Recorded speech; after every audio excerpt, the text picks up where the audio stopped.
Alright, so in this video we're going to look at the past for ourselves as individuals.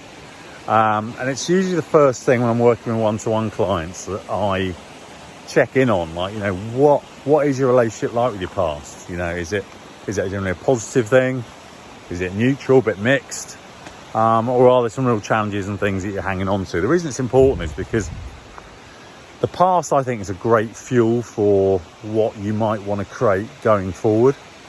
But what we don't want to do is start taking some old stuff that doesn't serve us, I call it debris, and allowing it to have an impact or to taint almost our future path. Because often people make their past their future without even thinking about it.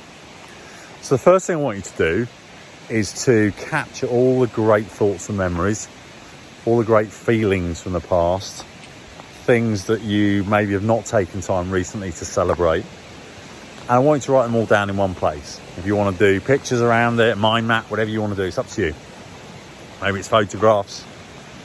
But I want you to commit to, as a minimum every week, if you want to do it daily, that'd be good too, and just taking time to immerse yourself in all the great memories from the past. And we all have some, right? And then we move on to what I call the debris, which is like stuff that kind of hangs around, doesn't really serve us. Maybe we've got some guilt or shame hanging around it. It's maybe a bit painful still. Maybe there's some regret.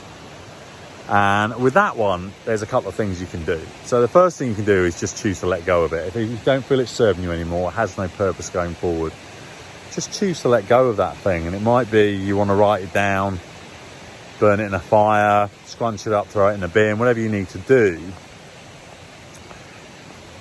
I would encourage you to consider doing the second step, which is actually looking for what is the good meaning in this. So Peter Crone's got a great saying, which is whatever's happened, happened. It couldn't happen any other way because it didn't.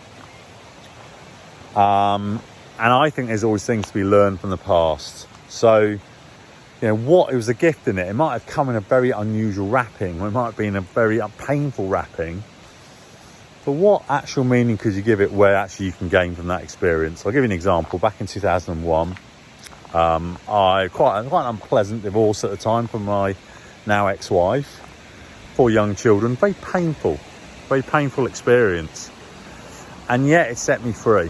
I wouldn't be doing the speaking that I'm doing now, the coaching I'm doing now, if it wasn't for that experience. It wasn't for the understanding, you know, where my life was having and the impact it was having on others, but also living a life of choice and going on this journey of emotional mastery, which of course never ends.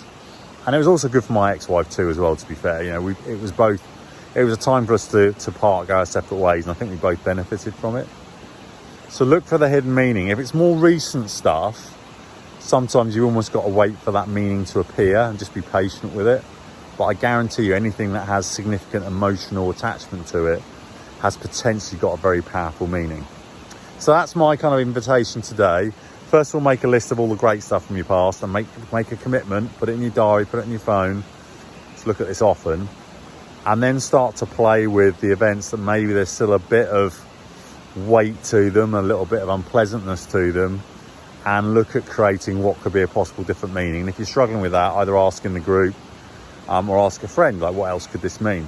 And I'll see you on the video tomorrow. Bye for now.